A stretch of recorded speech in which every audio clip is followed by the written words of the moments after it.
வசனம் நாம் எல்லோருமாய் சேர்ந்து வாசிக்கலாம். சங்கீதம் 125 1 5 ವಚನ. ಕೀರ್ತನೆಗಳು 125 1 ವಚನವರೆಗೂ. கர்த்தரை நம்புகிறவன் என்றென்றைக்கும் அசையாமல் நிலைத்திருக்கும் சீயோன் பர்வதத்தை போல் இருப்பார்கள். ஹல்லேலூயா. பர்வதங்கள் எருசலேமை சுற்றிலும் இருக்குமா போல் கர்த்தர் இது முதல் என்றென்றைக்கும் தம்முடைய ஜனத்தை சுற்றிலும் இருக்கிறார். ஹல்லேலூயா. நீதிமான்கள் அநியாயத்திற்கு தங்கள் கைகளை நீட்டாதபடிக்கு ஆகாமியத்தின் கொடுங்கோல் நீதிமான்களுடைய சுதந்திரத்தின் மேல் நிலைத்திராது. கர்த்தாவே, நல்லவர்களுக்கும் இருதயத்தில் செம்மையானவர்களுக்கும் நன்மை செய்யும். தங்கள் கோணலான வழிகளுக்கு சாய்கிறவர்களை கர்த்தர் அக்கிரமக்காரரோடே போக பண்ணுவார். இஸ்ரவேலுக்கோ சமாதானம் உண்டு. ஹல்லேலூயா. கரங்களை தட்டலாமா? ஹல்லேலூயா. கர்த்தர் நீர் இந்த வார்த்தையின் மூலமாய் எங்களோடு கூட பேசும்படியாக எங்களை தாழ்த்துகிறோம் ஆண்டவரே. இந்த சங்கீதத்தை யார் எழுதினது என்று சொல்லி நமக்கு வேதத்தில் குறிப்பிடப்படலை. நிறைய வேத பண்டிதர்கள் என்ன சொல்லியிருக்கிறாங்க அப்படின்னு சொல்லி இந்த கவிதை நடைகளை, இந்த பாடல் நடைகளை, இந்த உரை நடைகளை, இந்த வார்த்தை பிரயோகத்தை எல்லாம் பார்த்து என்ன சொல்கிறாங்க அப்படின்னு சொல்லி பார்க்கும்போது ஒரு சிலர் தாவீதா இருக்கலாம் அப்படின்னு சொல்கிறாங்க. ஆனால் அது கன்ஃபார்மாக சொல்ல முடியல. ஆக இந்த சங்கீதம் தாவீது எழுதுனதா அல்லது வேறு யார் எழுதுனாங்க? சாலமோன் எழுதுனாங்களா அல்லது வேறு யார் ஆசாபின் புத்திரர் வேறு யாருன்னா எழுதுனாங்களா நமக்கு தெரியாது. ஆனால் இந்த சங்கீதத்தின் ஆரம்பத்திலேயே இந்த சங்கீதத்திற்கு ஒரு தலைப்பு கொடுக்கப்பட்டிருக்கிறது. என்னன்னு சொன்னால் ஆரோகண சங்கீதம். சொல்லமா என்னங்க?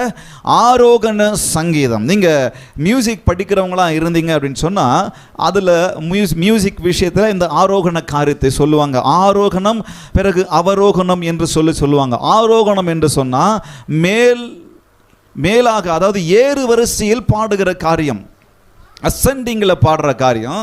அவரோகணம் என்று சொன்னால் கீழ் வரிசையில் பாடுகிற காரியம்.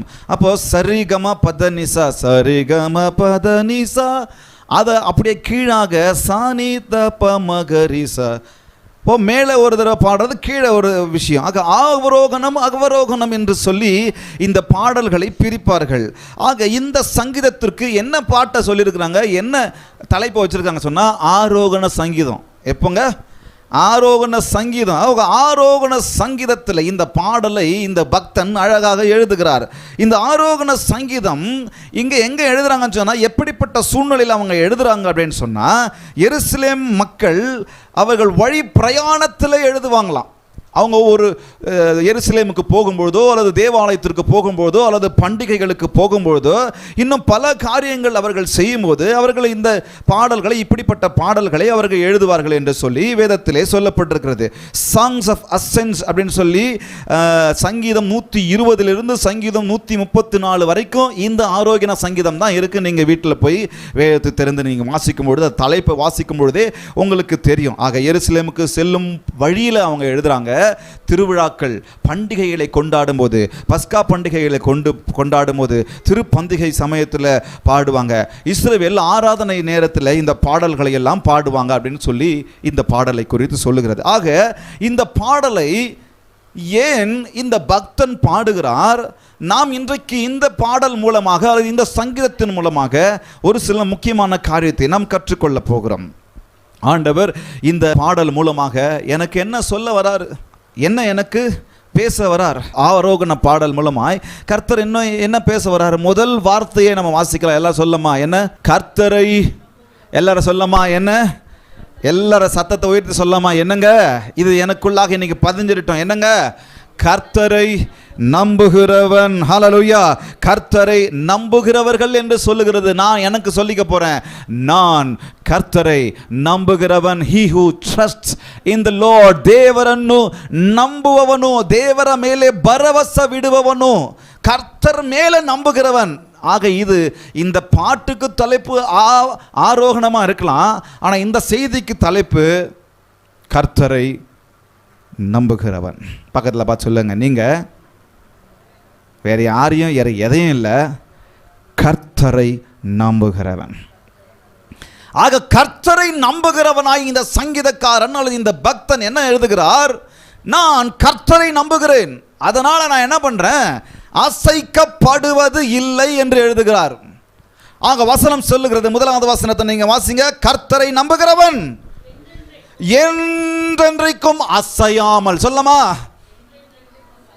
என்றென்றைக்கும் அசையாமல் நிலைத்திருக்கும் சீயோன் பர்வதத்தை போல இருப்பார்கள். ஹல்லேலூயா. இந்த செய்தியின் தலைப்பு கர்த்தரை நம்புகிறவன். முதலாவது காரியம் என்ன தெரியுமா? கர்த்தரை நம்புகிறவன் அசையாமல் உறுதியுடன் இருப்பான். கொஞ்சம் யோசிச்சு பாருங்க, என் வாழ்க்கையில என்னென்னலாம் நடந்துகிட்டு இருக்கு, என்னை அசைக்கக்கூடிய காரியங்கள் தான் நடந்துகிட்டு இருக்குது, என்னை ஆற்ற காரியங்கள் தான் நடந்துகிட்டு இருக்குது. என் வாழ்க்கையா ஆடி போயிடுது. சில சமயத்தில் சில இழப்புகள் என் வாழ்க்கையில் வரும்பொழுது, சில பலவீனங்கள் என் வாழ்க்கையில் வரும்பொழுது, சில வியாதிகள் என் வாழ்க்கையில் வரும்பொழுது, சில தோல்விகள் என் வாழ்க்கையில் வரும்பொழுது, என்னை சுற்றிலும் இருக்கிற என்னை குடும்பத்தார்கள் என்னை புரிந்து கொள்ளாத காரியங்கள் என் வாழ்க்கையில் வரும்பொழுது, வேலையிலே ஒரு இரக்கம் என்கிற ஒரு வாழ்க்கையில் என் வாழ்க்கையில் வரும்பொழுது, என்னுடைய இருதயத்திலே அவைகளெல்லாம் என்ன மாற்றுகிறது? என்னை அசைக்கக்கூடிய காரியங்கள் வருகிறது. நம்ம உலகத்தை சுற்றி பார்க்கும் பொழுது, உலகத்தை சுற்றிலும் இருக்கிறதான செய்திகளை கேட்கும் பொழுது, நம்முடைய சமுதாயங்களில் நடக்கிறதான செய்திகளை கேட்கும் பொழுது, இவை எல்லாம் என்னை அசைக்கிறதா இருக்கிறது, என்னை ஆட்டிடுது. சொல்றோம், கொலை நடுங்கிடுச்சு, சொல்றோமா? அந்த விஷயத்தை கேள்விப்பட்ட உடனே கொலை நடுங்கிடுச்சு. ஐயோ, என்னால் ஏற்றுக்கொள்ள முடியல, என்னால் அதை ஜீரணிக்க முடியல, சொல்றோமா? இப்படிதான் இந்த உலக யாத்திரை இருக்கும். எல்லாம் நான் நினைச்ச மாதிரியே நடக்காது, எல்லாம் நான் நினைச்ச மாதிரியே வெற்றியாகவே இருக்காது. என் படிகளெல்லாம் வெற்றி படிகளாகவே இருக்காது. என் படிகளெல்லாம் யாரையுமே இழந்து போகாத மாதிரி இருக்காது. என் படிகளெல்லாம் என் கூட வரவங்க எப்பவுமே இணைந்திருப்பாங்கன்னு சொல்லி இருக்காது. ஆனாலும் கர்த்தரை நம்புகிறவன் அசைக்கப்படாமல் இருப்பான் என்று வேதம் சொல்லுகிறது. இந்த சங்கீதக்காரன் அவ்வளவு அழகா இந்த பக்தன் பாடுகிறான், கர்த்தரை நம்பி இருக்கிறேன். The one who trusts in the Lord, கர்த்தரை நம்புகிறவன் அசையாமல் இருப்பான், சீயோன் பர்வதத்தை போல அசையாமல் இருப்பான். 2 வாரத்துக்கு முன்னாடி நம்ம அந்த ஃப்ளைட் ஆக்சிடென்ட் நடந்தது. யாராலும் ஏற்றுக்கொள்ள முடிஞ்சதா? அதை யார் ஆரம்பித்தாலும், அந்த செய்தி யார் ஆரம்பித்தாலும் என்ன சொல்கிறாங்க? இது நடந்திருக்க கூடாது. நம்ம எல்லாரும், அவங்க யாரோ, அவங்க என்னவோ, அவங்க புகைப்படங்கள் மீடியாக்களில் வரும்பொழுது, செய்திகளில் வரும்பொழுது நம்மளால் பார்க்க முடியல, அதை ஏற்றுக்கொள்ள முடியல. இது ஏன் நடந்தது? இது ஒரு கற்பனையாக இருக்கக்கூடாதா? இது நேற்று நடந்த ஒரு கனவாக இருக்கக்கூடாதா? எனக்குள்ளாக கேள்வி வருகிறது. இப்போ இஸ்ரேலுக்கும் ஈரானுக்கும் போர் நடந்துக்கிட்டு இருக்கு. எத்தனை ஏவுகணைகள்! ஒரு வீடியோ பார்த்தேன், 3:30 மணி, காலையில் 3:30 மணி. எந்த பக்கத்துலேருந்து எடுத்தாங்கன்னு தெரியல. ஈரான்லேருந்து இஸ்ரேலுக்கு போச்சா அல்லது இஸ்ரேலேருந்து ஈரானுக்கு வந்துச்சா எனக்கு தெரியல. ஆனால் 3:30 மணிக்கு அப்படியே மின்னல் வேகத்தில், அது வர்றதுக்கு முன்னாடி சத்தம் வருது, மின்னல் வேகத்தில் சர சர சர மாதிரியாக குண்டுகளை இடத்துல போட்டுக்கிட்டு இருக்கிறாங்க, இஸ்ரேல் மேலேயும் ஈரான் மேலேயும். அங்கே இருக்கிற மக்களுடைய நிலைமை என்ன? கர்த்தரை நம்புகிறவர்கள் அந்த இடத்தில் இருப்பாங்களே, அவங்களுடைய நிலைமை என்ன? இது எல்லாவற்றையும் நான் பார்க்கும் பொழுது எனக்கு என்ன நடக்கு?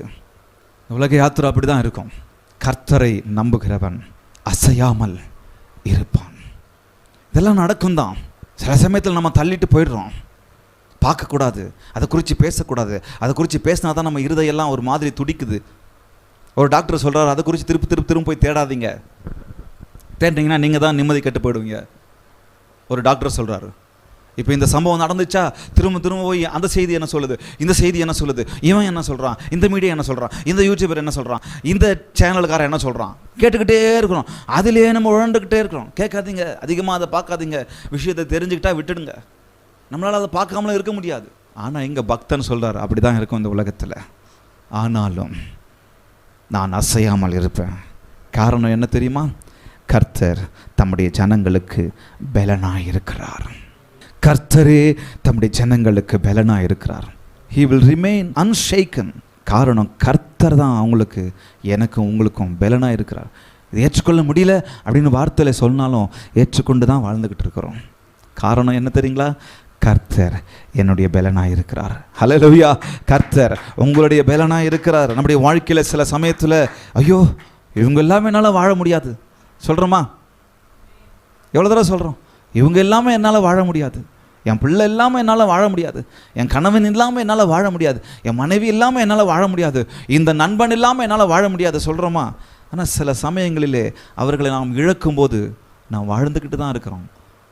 அதனால் அவங்க இல்லாமல் நம்ம வாழ்கிறோன்னு இல்லை, கர்த்தர் எனக்கு பலனாக இருக்கிறதுனால, ஹல்லேலூயா, கர்த்தர் எனக்கு துணையாக இருக்கிறதுனால, ஹல்லேலூயா, கர்த்தர் என்னோடு கூட எப்போவுமே நான் நம்புவதற்கு கூடவே இருக்கிறதுனால தான்.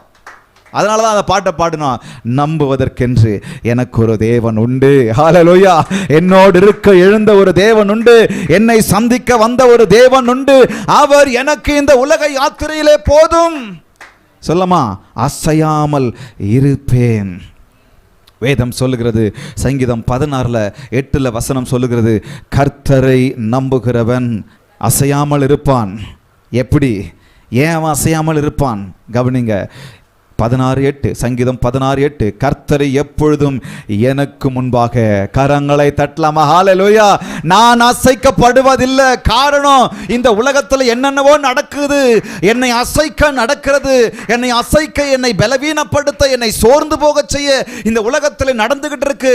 இந்த உலக யாத்திரையில் நான் போய்கிட்டு இருக்கும்போது எத்தனை இழப்புகள், எத்தனை பாடுகள், எத்தனை வேதனைகள், எத்தனை கண்ணீர்கள், எத்தனை தோல்விகள், எத்தனை பலவீனங்கள், எத்தனை வியாதிகள், என்ன நடந்தாலும் நான் அசைக்கப்படுவதில்லை.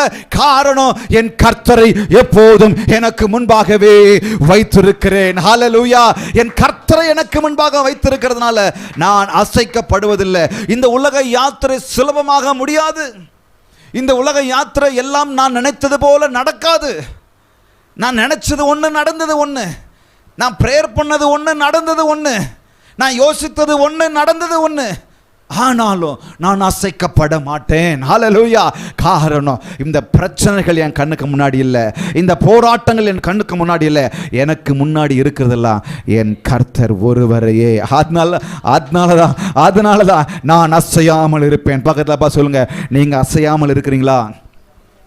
நீங்கள் அசையாமல் இருக்கிறீங்களா? காரணம், கர்த்தர் உங்களோடு கூட இருக்கிறார். கர்த்தர் எப்போது நீங்கள் என்ன பண்ணுறீங்க? முன்னாடி நான் நீங்களை முன்னாடியே வச்சுக்கிட்டு இருக்கிறோம். நான் அசைக்கப்படுவதில்லை, நான் சோர்ந்து போவதில்லை, நான் பயந்து போவதில்லை, நான் மனம் நொந்து போவதில்லை, நான் மனசை விட்டுட மாட்டேன். என் பிரயாணம் எவ்வளவு கடினமாக இருந்தாலும், என்னுடைய பிரயாணம் எவ்வளவு மோசமானதாக இருந்தாலும், என்னுடைய பிரயாணம் எவ்வளவு பலவீனம் உள்ளதாக இருந்தாலும், என்னுடைய பிரயாணம் எவ்வளவு வியாதி நிறைந்ததாக இருந்தாலும், என்னுடைய பிரயாணம் எவ்வளவு குழப்பம் நிறைந்ததாக இருந்தாலும், என்னுடைய பிரயாணம் எவ்வளவு வறுமை நிறைந்ததாக இருந்தாலும், என்னுடைய பிரயாணம் எவ்வளவு மோசத்திலும் மோசமாய் இந்த காரியம் எனக்கு நடந்திருக்கவே கூடாது, வந்திருக்கவே கூடாது என்கிற சூழ்நிலையில் நான் இருந்தாலும் நான் அசைக்கப்படுவதில்லை. ஹல்லேலூயா, நான் நினைச்சது மாதிரி நடக்காம இருந்தாலும் நான் அசைக்கப்படுவதில்லை. என்னுடைய பாடல் எப்போதும் ஆரோகண பாடல் தான். ஹல்லேலூயா, என் பாடல் கீழே இறங்கி போகிற பாடல்கள் சில சமயத்தில் இருக்கலாம், ஆனாலும் எனக்குள்ளாக ஒரு நம்பிக்கையை வைத்திருக்கிறார், எனக்குள்ளாக ஒரு தேவன் என்னோடு கூட இருக்கிறார். அதனால என்னுடைய பாடல் எப்பவுமே ஆரோகணம் தான். ஹல்லேலூயா, மேலே ஏறிக்கிட்டே பாடிக்கிட்டு இருப்பேன். ஹல்லேலூயா, அவரை எப்போதும் துதித்துக் கொண்டே இருப்பேன். எந்த சூழ்நிலையிலும், புயலின் மத்தியிலும், பலவீனத்தின் மத்தியிலும் என் கர்த்தரை நான் துதித்துக் கொண்டே இருப்பேன். அன்ஷேக்கபிள். ஹல்லேலூயா, நான் அசையாமல் இருப்பேன். இங்க அழகா சொல்றாரு, நிலைத்திருக்கும் சீயோன் பர்வதத்தை போல. எப்படி நான் அசையாமல் இருப்பேன்? சீயோன் பர்வதத்தை போல. மலைகள் என்பது நிலத்தின் மிக உறுதியான பகுதியாக இருக்கிறது. நம்ம எல்லாருக்கும் தெரியும், மலைகள் என்றாலே, பர்வதங்கள் என்றாலே நிலைத்திற்கும் உறுதியான ஒரு பகுதியாக இருக்கு. ஒரு பெரிய அது மலைகளை பார்த்தாலே நமக்கு அந்த ஜைஜான்டிக் லுக்கை பார்த்தாலே எவ்வளவு நல்லா இருக்கு. மலைகளெல்லாம் அவ்வளோ இஷ்டம் நமக்கு. இந்த அட்வென்ச்சரஸ் எல்லாம் இருக்கிறவங்களாம் ரொம்ப இஷ்டம். அந்த மலைகளை பார்த்தாலே எவ்வளோ உறுதியாக நிற்குது. சில சமயத்தில் பெரிய ஹைவே போகும்பொழுது பெரிய மலை இருக்கும், ஆனால் அந்த பெரிய மலையில் ஒரே ஒரு பாறாங்கல் விழுற மாதிரியே நிற்கும், பயமாக இருக்கும். ஆனாலும் வருஷ கணக்கில் அது அப்படியே தான் நின்றுட்டு இருக்கும். அன்லெஸ் ஏதாவது ஒரு பிரச்சனையோ நிலநடுக்கங்களோ வராத பட்சம் வரைக்கும் அது அங்கேயே நின்றுட்டு இருக்கும். பார்த்தாலே அது உறுதியாக நின்றுக்கிட்டு இருக்கு அப்படின்னு சொல்லி. ஆக இஸ்ரவேல் மக்களின் பார்வையிலும் மலைகளை குறித்துதான எண்ணம் என்னவா இருக்கு அப்படின்னு சொல்றாங்கன்னு சொன்னால், மலைகள் அப்படியே மாறாததான் இருக்கும், அது அசையாமல் தான் இருக்கிறோம் அப்படின்னு சொல்லி. ஆக இந்த மலை என்னவா இருக்குன்னு சொன்னால், சீயோன் பர்வதத்தை குறித்து இன்னும் அவங்க பலமாக யோசிக்கிறாங்க. அது அவங்க வாழ்வோடு கலந்துருக்கிறதா இருக்கிறது. எப்பவும் அந்த மலையை பார்த்துக்கிட்டே வாழ்றதுனால அவங்க வாழ்க்கையோடு கலந்துக்கிட்டே இருந்திருக்கு. ஆக அந்த சீயோன் மலை என்னவா சொல்கிறாங்க, எருசலேமில் இருக்கிற மக்கள், அந்த மக்கள் தேவனுடைய திட்டம், அந்த மலை தேவனுடைய திட்டம், அதை ஆழமாக அவங்க உணர்ந்து அந்த மலையோடு தங்களை கனெக்ட் பண்ணுறாங்க. அந்த மலையோடு உறுதியை கனெக்ட் பண்ணுறாங்க. தேவனுடைய உறுதி அந்த மலையோடு கனெக்ட் பண்ணுறாங்க. அதனால தான் இவர் என்ன சொல்கிறாரு, இந்த பக்தன் அழகாக எழுதுறாரு, நான் கர்த்தரை நம்புகிறவன், அதனால் நான் எப்படி இருப்பேன், அசையாமல். அந்த உதாரணத்தை கொடுக்குறாரு. எது மேலே? அசையாமல் நிலைத்திருக்கும் சீயோன் பர்வதத்தை உதாரணமாக அதை கொடுக்குறாரு. ஏன்னா நான் அசையாமல் இருப்பேன், ஏன்னா கர்த்தர் அந்த மலையை வச்சிருக்காரு, இன்னைக்கு வரைக்கும் அந்த மலை அசையலை.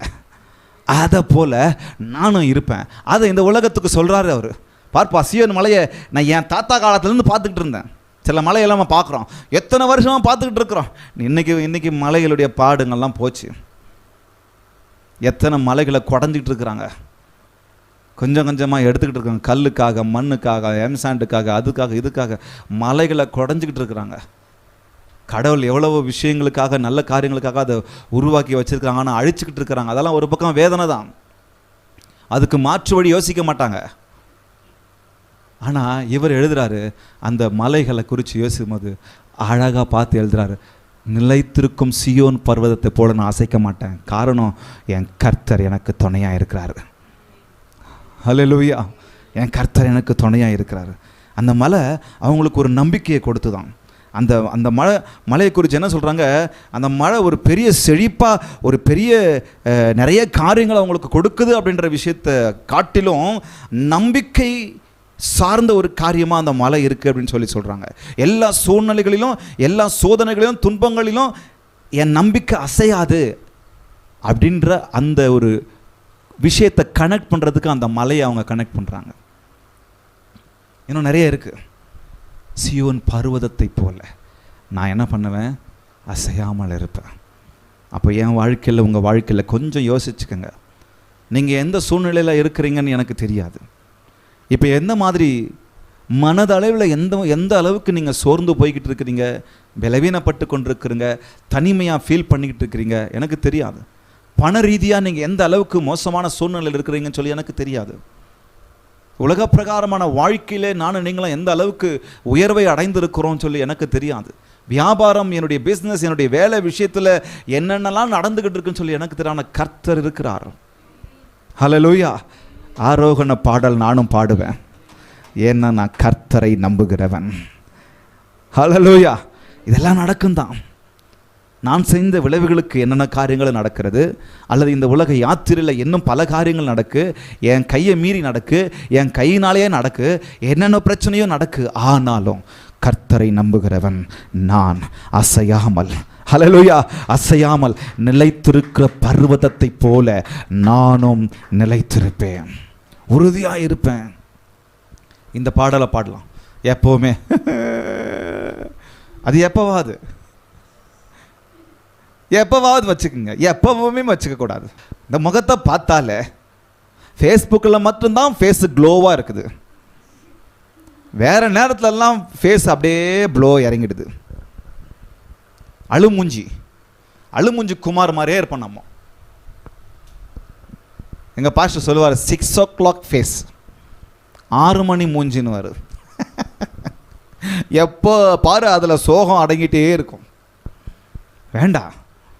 என்னை பார்க்குறவங்க யாரை பார்க்கணும், நான் கர்த்தரின் மேல் வைத்திருக்கிற நம்பிக்கையை பார்க்கணும். ஹல்லேலூயா. என்னடா நடந்துட்டு இருக்குது இவன் வாழ்க்கையில், ஆனால் அசையாமல் இருக்கிறானடா இவன். எப்படி இருக்குங்க அந்த வார்த்தை? என்னை எல்லாருமே பார்க்குறாங்க, என் சூழ்நிலை எல்லாருமே பார்க்குறாங்க, ஆனாலும் என்னடா அவன் நடமாடிக்கிட்டு இருக்கிறான், ஆனாலும் என்னடா ஓடிக்கிட்டு இருக்கிறான் இவன். எவ்வளோ பிரச்சனை அவன் வாழ்க்கையில், ஆனால் உழைச்சிக்கிட்டு இருக்கிறானடா, இன்னும் நின்றுக்கிட்டு இருக்கிறானடா. எவ்வளவு கடன் காரியம், ஆனாலும் என்னடா எல்லாத்தையும் சமாளித்து சும்மா அப்படி நின்றுக்கிட்டு இருக்கிறானே. என் கர்த்தர் மேலே நான் வச்சிருக்கிற நம்பிக்கையை என் முகத்தில் பார்க்கணும். ஹல்லேலூயா. என் வாழ்க்கையில் பார்க்கணும். ஹல்லேலூயா. இந்த பக்தனை போல இந்த உலக யாத்திரையில் நீங்கள் எங்கே போங்க, நீங்கள் பண்டிகைக்கு போங்க, இல்லை நீங்கள் வேலை சமயத்தில் போங்க, நீங்கள் சபைக்கு வாங்க, நீங்கள் ஆராதனையில் இருங்க, நீங்கள் ஜெபத்தில் இருங்க, நீங்கள் எங்கே நடந்துக்கிட்டு இருந்தாலும் கர்த்தரை நம்புகிறவர்கள் அசையாமல் நிலைத்திருக்கும் சீயோன் பர்வதத்தை போல உறுதியாக இருப்பார்கள். அந்த ஒரு எண்ணம் எனக்கு உங்களுக்கு இருக்கட்டும். சொல்லமா, பேயறைஞ்ச முகமாக இருக்கக்கூடாது. அப்படி தானே சொல்லுவாங்க, மறந்துட்டேன் நான். அப்படி சொல்லுவாங்க தானே. மாற்றிக்கணும், முகத்தை மாற்றணும், நினச்சி மாற்றணும். பாருங்க, உட்காந்துக்கிட்டு இருக்கிறோம், வேலை பண்ணிக்கிட்டு இருக்கிறோம், பைபிள் படிச்சுக்கிட்டு இருக்கிறோம், இப்படி படிச்சுக்கிட்டே இருக்கிறோம். படிச்சுக்கிட்டு நல்லா சிரிச்சுக்கிட்டே படிச்சுட்டு இருப்போம். ஆனால் படிச்சுக்கிட்டே அதில் வேலை பண்ணிக்கிட்டே ஏதாவது கண்ணு உங்கள் வீட்டில் இல்லை பெண்கள் வேறு எதனா வேலை, சமையல்கார வேலை பண்ண முகம் அப்படி ஒரு மாதிரி அப்படியே டல்லாகிடும். நல்லா தான் ஆரம்பிச்சிருப்போம், அப்படியே உடனே இந்த வசனம் ஞாபகம் வரட்டும், கர்த்தரை நம்புகிறவன் 24 பல்லா 32 பல்லா அப்படியே தெரிட்டோம். அதுக்கு நீ இப்படியே போவாதீங்க ரோட்டில். மாற்றுங்க, முகத்தை மாற்றுங்க. நான் ஆரம்ப கால ஊழியத்துலலாம் எங்கள் வீட்டில் வேறு மாதிரி, ஆனால் என்னை பார்த்தாவே போலீஸ்கார மாதிரி வெறப்பா சுற்றுவேன். நான் எனக்கு தெரியாது அந்த விஷயம், எனக்கு அந்த விஷயமே தெரியாது. நான் எப்படி இன்னொருத்தருக்கு பிரதிபலிக்கிறேன்னு எனக்கு தெரியாது. ஒரு சிலர் என்னை பார்த்துக்கிட்டு என்கிட்ட பேச வரமாட்டாங்க. என்கிட்ட பேசணும்னு தோணுமா, ஆனால் என்கிட்ட பேச வரமாட்டாங்களாம். அப்போ அவங்கள்ட்ட பழகின பிறகு அவங்க சொல்லியிருக்கிறாங்க என்கிட்ட, கொஞ்ச நாள் பழகின பிறகு, பிரதர் பாஸ்டர் நீங்கள் இந்த மாதிரி இவ்வளோ ஜாலியாக, இவ்வளோ ஜோவியலாக, இவ்வளோ ஓப்பனாக பேசுவீங்கன்னு எனக்கு தெரியாது, ஆனால் அவங்கள பார்த்தாவே டெரராக இருந்துச்சு பாஸ்டர். எப்போ பார்த்தாலும் போலீஸ்கார மாதிரியே இருந்தீங்க. உங்கள்கிட்ட பேசலான்னு வந்தாலும் உங்கள் முகத்தை பார்த்தாவே ஐயோ இவர் வேற மாதிரிடா, போகக்கூடாதுடா அப்படின்னு தோணுச்சு அப்படின்னு சொல்லி ஆரம்ப காலகட்டத்தில் சொல்லுவாங்க. அப்புறம் அதெல்லாம் ஒரு சஜஷனாக எடுத்துக்கிட்டோம். இப்போவும் சில சமயத்தில் எப்படி இருக்குன்னு எனக்கு தெரியல, ஆனால் மாற்றிக்கிட்டோம். இப்போ ஏதோ ஒரு அளவுக்கு முகத்தை அப்பப்போ மாற்றிக்கணும். உள்ள என்ன வேணாலும் ஓடிட்டோம், ஆனால் முகத்தை மாற்றிக்கிட்டே இருக்கட்டும். அதுக்குன்னு வேஷம் போடல. என் சோகத்தை வெளியில் காமிக்கக்கூடாது அதிகமாக. என் ஸ்டேட்டஸ் எல்லாம் பாருங்கள், இன்றைக்கி எல்லார் ஸ்டேட்டஸும் காதல் ஸ்டேட்டஸ் தான், சோக ஸ்டேட்டஸ். இளையராஜா வருவார் பாருங்கள், அந்த ஃபேஸ்புக் ஸ்டேட்டஸு, வாட்ஸ்அப் ஸ்டேட்டஸு, நம்ம பசங்களுடைய வாழ்க்கையை பார்க்கணும்.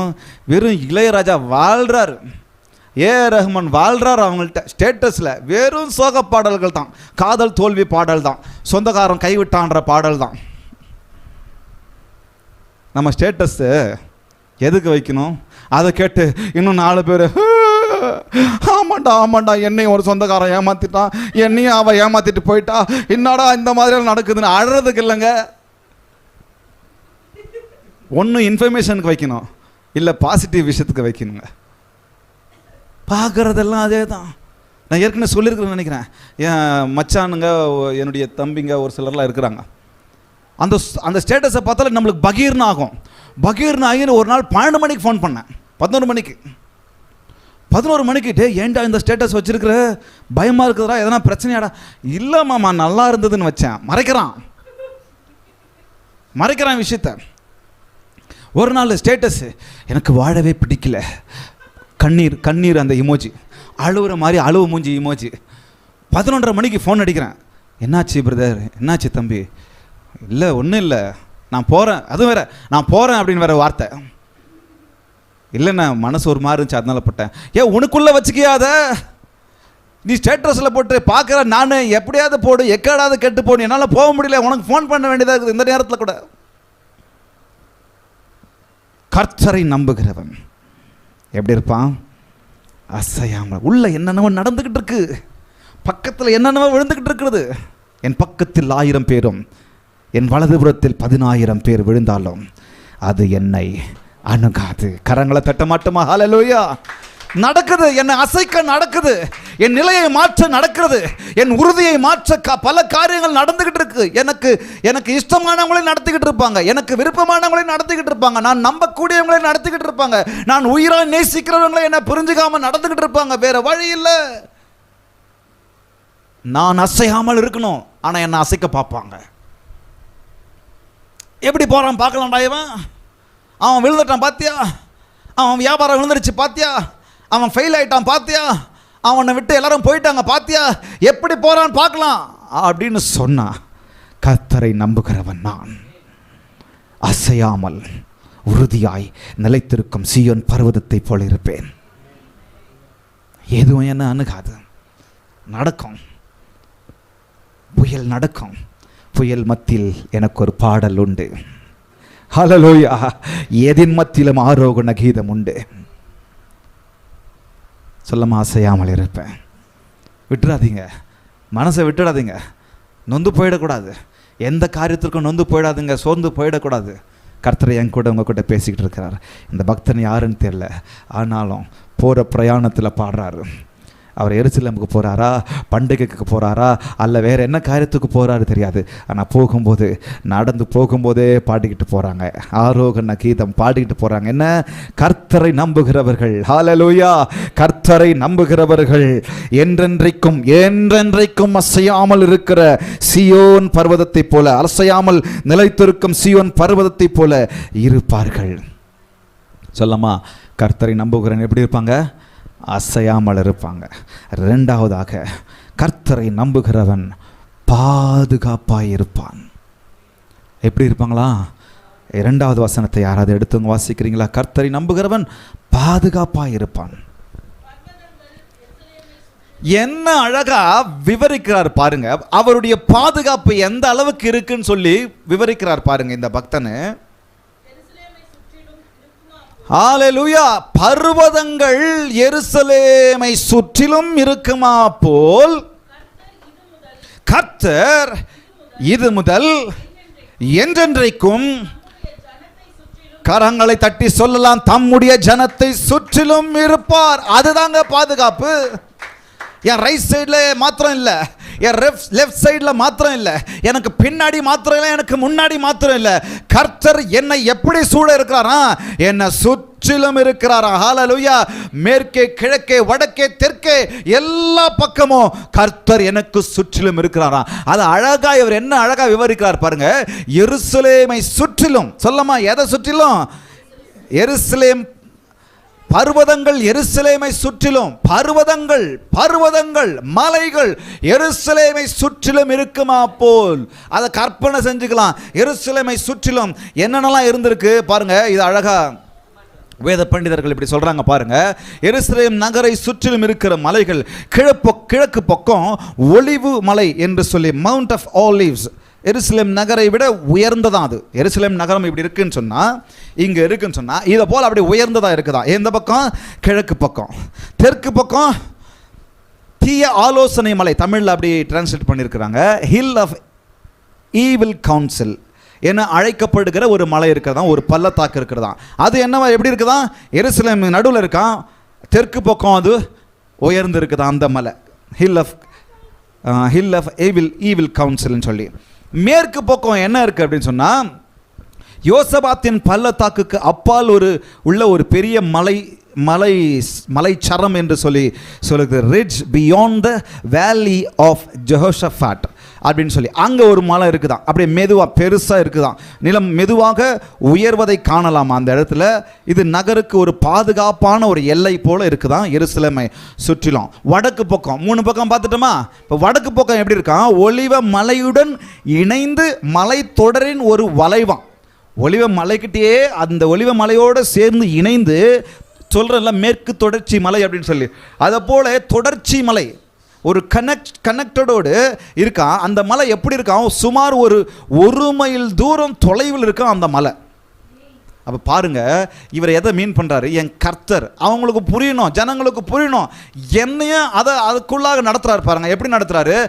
மேற்கு கிழக்கு மேற்கு வடக்கு தெற்கு எல்லா சூழ்நிலையிலும் எல்லா பக்கத்திலும் கர்த்தர் மலையை வைத்து எருசலேமை காப்பது போல என் கர்த்தர் என்னை சுற்றிலும் இருக்கிறார். அதான் சொல்கிறாரு. என்ன சொல்கிறாரு? எருசலேமை பர்வதங்கள் எருசலேமை சுற்றிலும் இருக்குமா போல் கர்த்தர் இது முதற்கொண்டு என் தம்முடைய ஜனத்தை சுற்றிலும் இருக்கிறார் என்று சொல்கிறார். அப்போ பாருங்கள் எவ்வளவு அவருடைய பாதுகாப்பு எவ்வளவு உயரமாய் இருக்குன்னு சொல்லி கொஞ்சம் யோசித்து பார்க்கலாம். நம்ம கர்த்தர் எப்படியெல்லாம் பாதுகாக்கிறார் பாருங்கள். சில வசனங்களை மாத்திரம் நான் உங்களுக்கு கொடுக்குறேன். ரெஃபரன்ஸ் எழுதிக்கிறவங்க மாத்திரம் எழுதிக்குங்க, மற்றபடி நான் வாசிக்கிறேன். தேவன் எப்படியெல்லாம் பாதுகாக்கிறார் அப்படின்றதெல்லாம் இங்கே இருக்குது பாருங்கள்.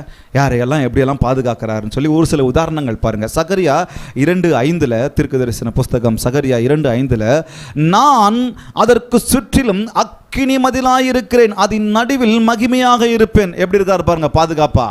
ஆண்டவர் சொல்றாரு, நான் அதற்கு சுற்றிலும், என் ஜனங்களுக்கு சுற்றிலும், என் ஜனங்கள் இருக்கிற இடத்திற்கு சுற்றிலும் அக்கினி மதிலா இருப்பனா. எப்படி இருப்பாரா? சுற்றிலும் அக்கினி மதிலா இருப்பாராம். ஏசாயா 4:5 வசனம் சொல்கிறது, அப்பொழுது கர்த்தர், ஏசாயா 4:5, அப்பொழுது கர்த்தர் சீயோன் மலையில் உள்ள எல்லா வாசத்தலங்களிலும் அதன் சபைகளின் மேலும் பகலில் மேகத்தையும் புகையையும் இரவில் கொழுந்துவிட்டு எரியும் அக்கினி பிரகாசத்தையும் உண்டாக்குவார். மகிமையானவைகளின் மேலெல்லாம் காவல் உண்டாயிருக்கும். எப்படி பாதுகாக்கிறார் பார்த்தீங்களா? சொல்லமா, கர்த்தரை நம்புகிறவன் பாதுகாப்பாய் இருப்பான். ஹல்லேலூயா. ஆண்டவர் எப்படி பாதுகாக்கிறார் பாருங்க. ஏசாயா 60:18 வசனம் சொல்லுகிறது, இனி கொடுமை உன் தேசத்திலும் அழிவும் நாசமும் உன் எல்லைகளிலும் கேட்க மாட்டாது.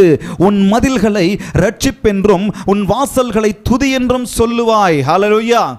எப்படி பாதுகாக்கிறார் பாருங்க. ஏசாயா 26:1 வசனம் சொல்கிறது, அக்காலத்திலே யூதா தேசத்தில் பாடப்படும் பாட்டாவது, பெலனான நகரம் நமக்கு உண்டு, ரட்சிப்பையே அதற்கு மதிலும் அரணுமாக ஏற்படுத்துவேன். கரங்களை தட்டலாமா? ஹல்லேலூயா.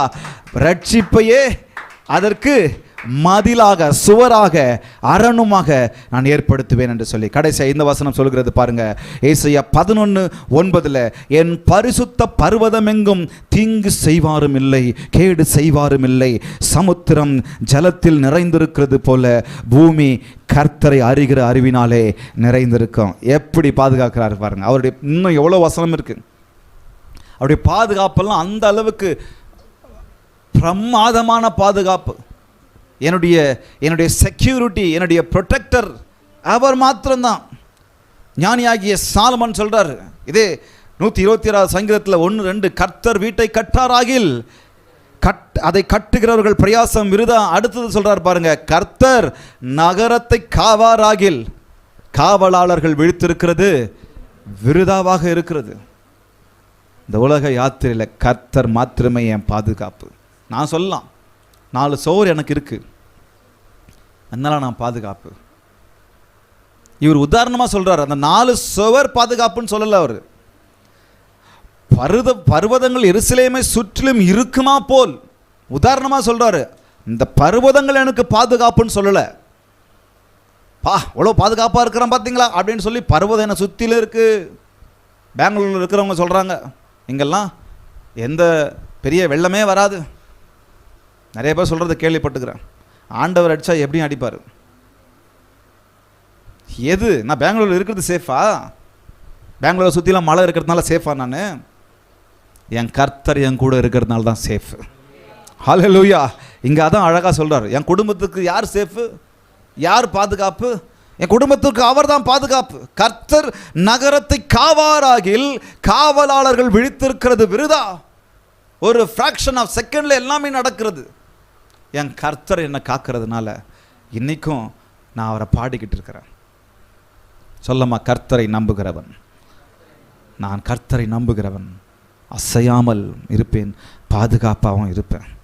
என் சரீரத்திற்கு அவர் தான் பாதுகாப்பு, என் பிள்ளைகளுக்கு அவர் தான் பாதுகாப்பு, என் சபைகளுக்கு அவர் தான் பாதுகாப்பு, என் ஆவிக்குரிய வாழ்க்கைக்கு அவர் தான் பாதுகாப்பு, என் ஆத்துமாவுக்கு அவர் தான் பாதுகாப்பு. வேற யாரையும் சொல்ல முடியாது. எல்லா விதத்திலும் யோசிச்சு பாருங்க, எல்லாவற்றுக்கும் ஒரே பாதுகாப்பு என் கர்த்தர் மாத்திரம்தான். நான் சேர்த்து வச்ச எதுவும் இல்லை, என் பிஸ்னஸ் இல்லை, என் வேலை இல்லை. எனக்கு எவ்வளோ பேர் தெரியும் தெரியுமா? எனக்கு அவங்கள தெரியும், எனக்கு பிரதமரை தெரியும், அவங்களுக்கு உங்களை தெரியாது. அப்படிதான் நம்ம சொல்லிக்குவோம் பெருசா.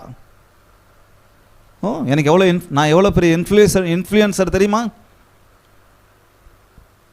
பேங்க்ல எவ்வளோ பேலன்ஸ் இருக்கு தெரியுமா? எனக்கு அதை நம்பிக்கிட்டு போயிட்டு இருக்கான். சில சமயத்தில் கொஞ்சம் யோசிச்சு பாருங்க, இந்த விசுவாசத்தில் நேற்று நானும் பிரதரை பேசிக்கிட்டு இருந்தேன், விஜய் பிரதரும். விசுவாசத்தில் வாழ்கிற த்ரில்லு வேற எதுலேயுமே இல்லை. நம்ம நினச்சிட்டு இருக்கிறோம் ஜோபில் கொஞ்சம் இருந்துச்சுன்னா ஜாலியாக இருப்போம், முகத்தை பார்த்தா தெரிஞ்சிடும். இருக்குதுடா அவர்கிட்ட கொஞ்சம் 10,000 ரூபாய் இருக்குது, 5,000 ரூபாய் இருக்குது, அதான் கொஞ்சம் முகத்தில் கொஞ்சம் பிரகாசம் இருக்குது. இல்லாத போது இன்னும் முழுசாக தெரிஞ்சிடும். ஏன்னா இல்லை, ஃபர்ஸ்டில் இல்லை, ஜோபில் இல்லை, பேங்க்கில் இல்லை. அதுவுமே ஒன்றுமே இல்லாத போது எனக்குள்ளாக விசுவாசம் இருக்கும்போது எப்படி கர்த்தர் நடத்துவார்? ஹல்லேலூயா. ஏன்னா என்ன அவர் பாதுகாக்கிறார், ஏன்னா அசைக்க விட மாட்டார். அவர் நடக்கும், அசைக்கிற மாதிரி சூழ்நிலை, சோர்ந்து போகிற மாதிரி சூழ்நிலை, விழுந்து போகிற மாதிரி சூழ்நிலை நடக்கும். ஆனால் நான் அசையாமல் இருப்பேன், நான் பாதுகாப்பாக இருப்பேன். இந்த உதாரணத்தை சொல்கிறேன், நீங்கள் தப்பாக எடுத்துக்காதீங்க. ஆனால் உதாரணத்தை சொல்கிறேன். நேற்று நானும் பிரதரும் பேசிக்கிட்டு இருந்தேன். ஒரு நாள் சர்ச் வாடகை கட்டுறதுக்கு ஒரு 2,000 ரூபா குறைவாக இருந்துச்சு. 2 வாரமாக நான் யோசிச்சுக்கிட்டு இருக்கிறேன், அடுத்த வாரம் வரப்போகுது டேட்டு, அவமானப்படக்கூடாது, கொடுக்கலன்னா ஏதாவது சொல்லுவாங்க, கொடுக்காமல் விடக்கூடாது, நம்ம பேர் கெட்டுடும், என்னென்னவோ யோசிச்சுக்கிட்டு அசைஞ்சுக்கிட்டு இருக்கிறோன்னு வச்சுங்களேன். 2,000 ரூபா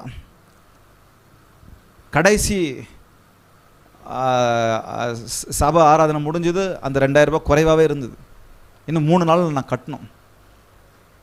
ரொம்ப வருஷமாக ஒரு தம்பி வரவே இல்லை, என்கிட்ட பேசவே இல்லை, பேசாத ஒரு மனுஷன். ஃபோன் பண்ணிட்டு வரேன்னு சொன்னப்போ எனக்கு 2 பாதியாக சரி வாப்பா, ஏன்னா லேட்டாக வரல ஃபோன் பண்ணாப்புல, சரி வாப்பா அப்படின்னு சொல்லி.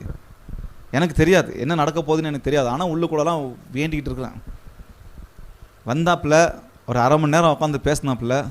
போகும்போது அப்போ அண்ணன் இந்த மாதிரி, அண்ணன் தான் கூப்பிடுவார், அண்ணன் இந்த மாதிரி ஆஃபரிங் எடுத்துன்னு வந்திருக்கிறேண்ணே, வீட்டுக்கு வந்து அப்படின்னு சொல்லி கொடுத்தாப்புல. நான் சொன்னேன், உங்கள் சர்ச்சுக்கு கொடுத்தீங்களா, ஃபஸ்ட்டு சர்ச்சுக்கு தசம்பாகலாம் போட்டீங்களா?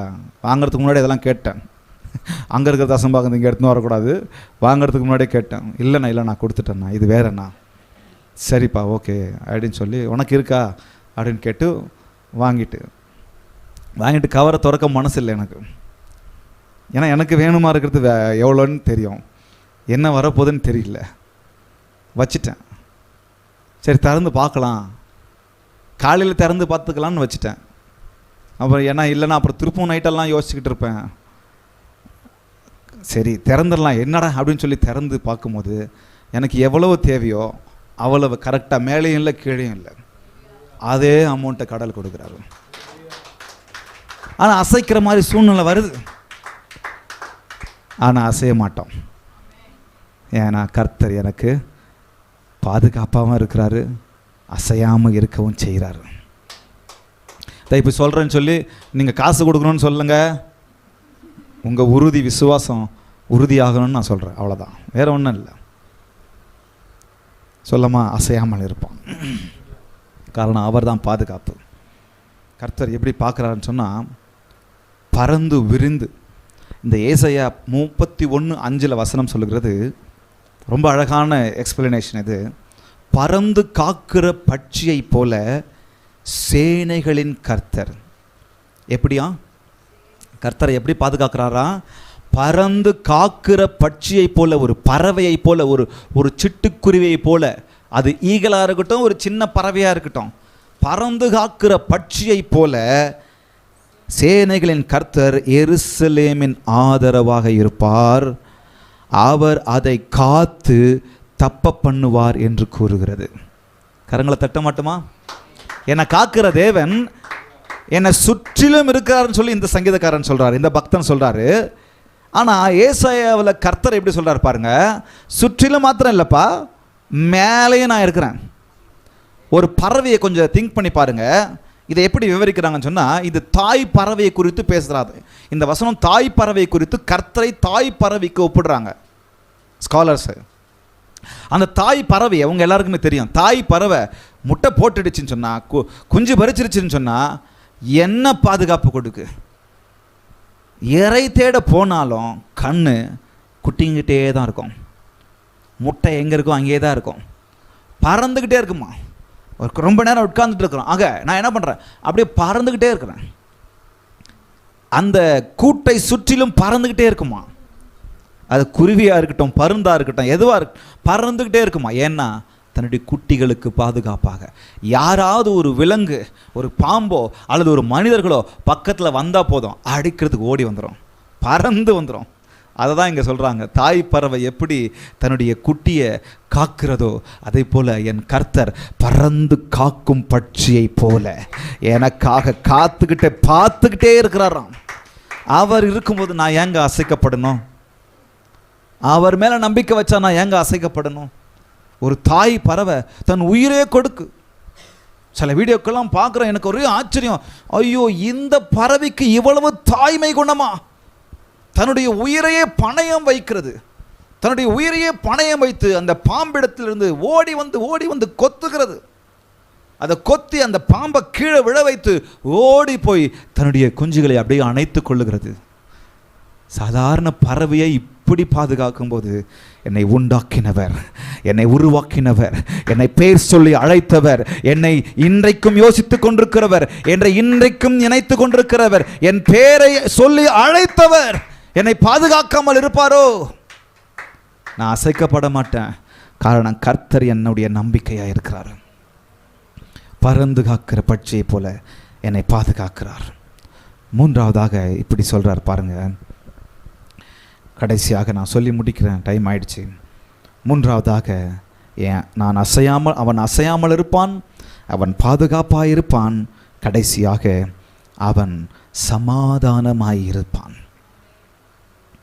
சமாதானமாக இருப்பான். அசையாமல் இருக்கிறான், ஓகே. பாதுகாப்பாக ஒரு இடத்துல இருக்கிறான், ஓகே. நல்லா ஜெஜான்டிக்காக என்ன நடந்தாலும் முகத்தை அப்படி பிரகாசமாக வச்சுட்டு இருக்கிறான், ஓகே. ஆனால் உள்ளே ஏதோ நடக்கா, உள்ளே ஏதோ ஓடிக்கிட்டே இருக்கு, உள்ளே ஏதோ குறுக்கிக்கிட்டே இருக்கிறோமா, உள்ளே ஏதோ பேசிக்கிட்டே இருக்கு, உள்ள சிந்தை ஓடிக்கிட்டே இருக்கு. அடுத்தது என்ன, அடுத்தது என்ன, அடுத்த மாதம் என்ன, அடுத்த வருஷம் என்ன, அடுத்த ஊழியம் என்ன, அடுத்த பிள்ளைகள் வாழ்க்கை என்ன.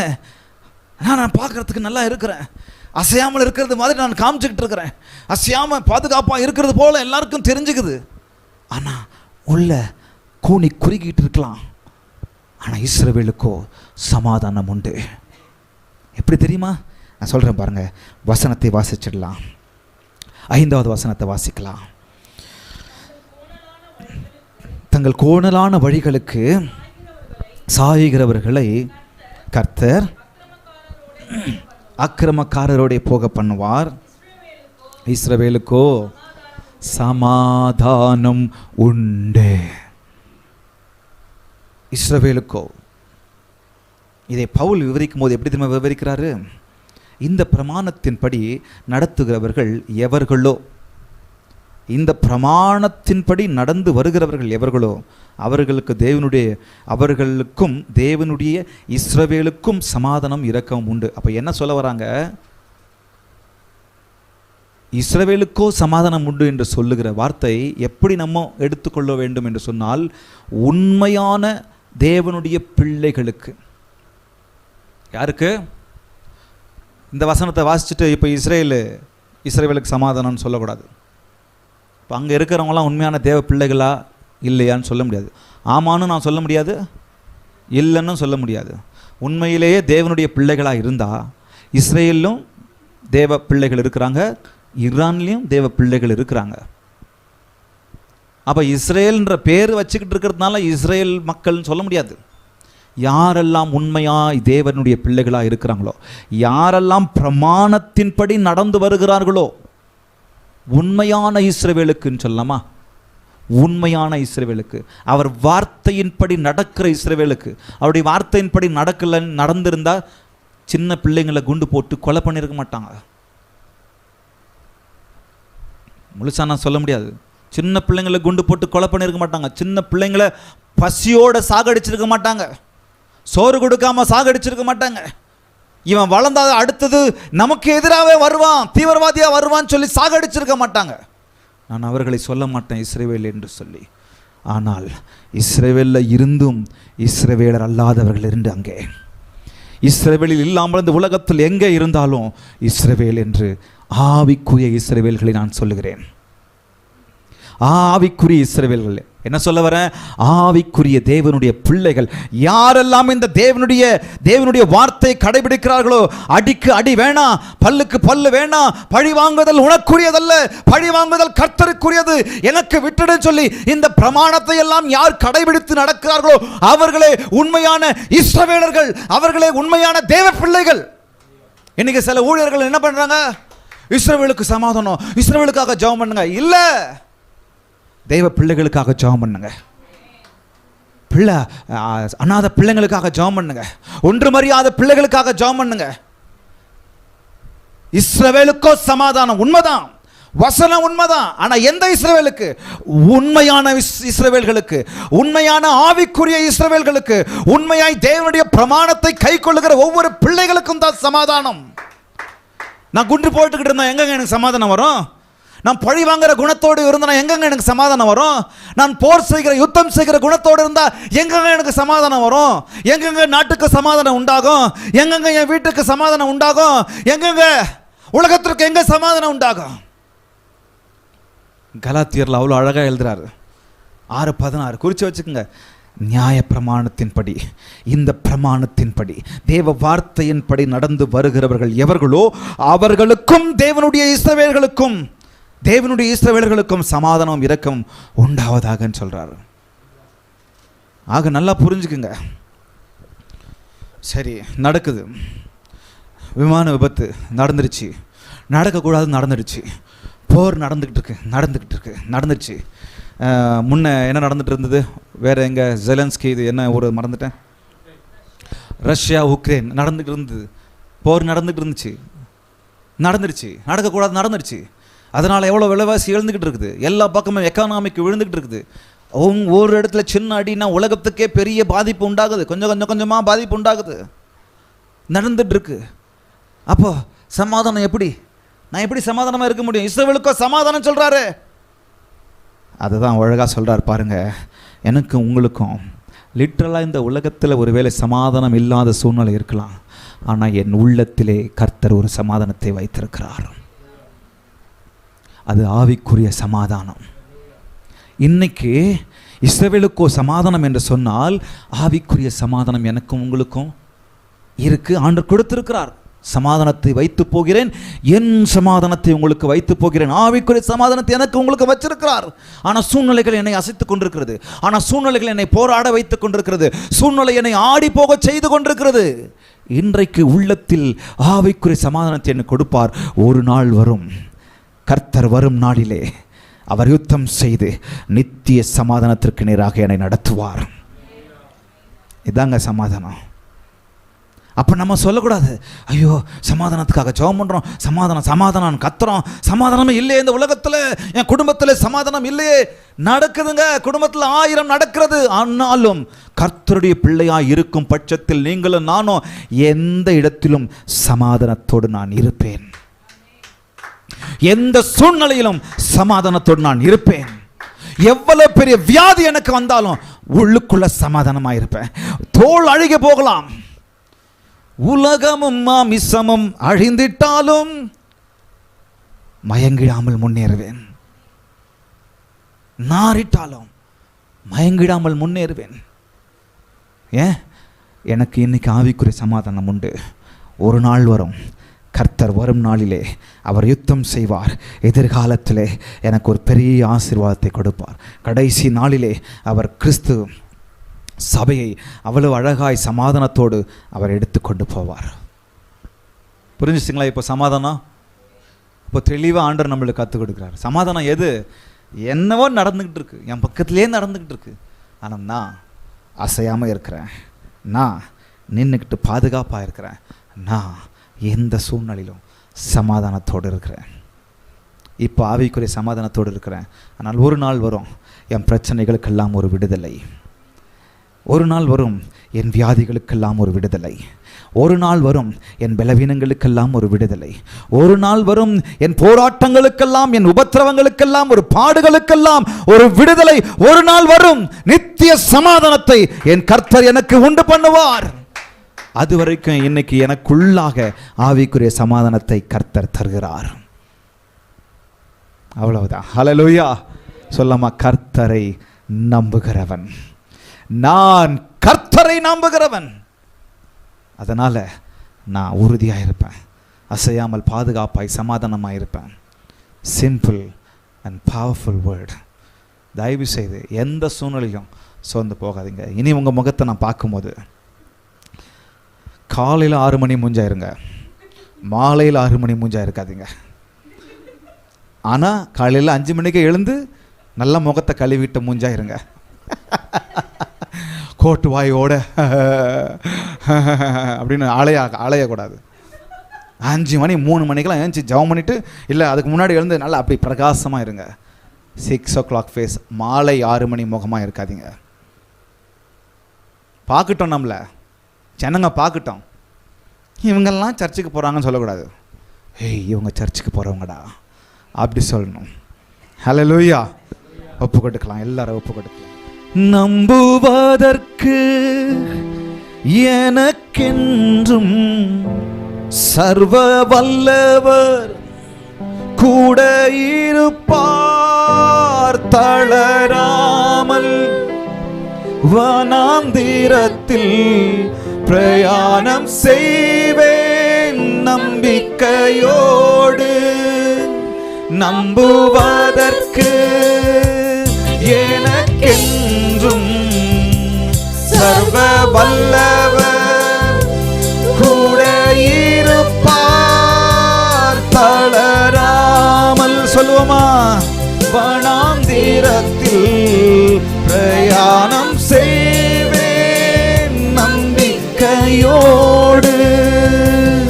எனக்காய் கருதுவார், சொல்லுவோமா, என்னை போஷிப்பார், எந்தன் தேவைகள் எல்லாம் சந்திப்பார். என் துன்ப நாளில் கைவிடாமல் தம் சீரகின் நிழலில் மறைப்பார். சொல்லி பாடலாமா, எனக்காய் பறந்து காக்கிற பட்சியை போல என்னை போஷித்து பாதுகாப்பார். என் தேவைகள் எல்லாம் சந்திப்பார்.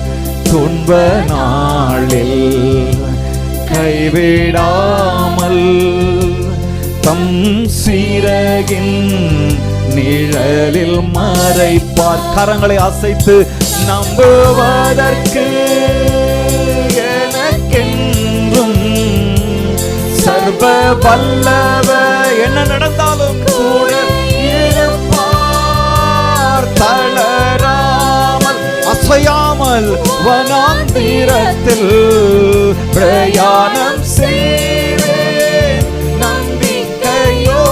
நம்புவதற்கு எனக்கென்று ஒரு தேவன் உண்டு. நம்புவதற்கு கூடவே இருப்பார்.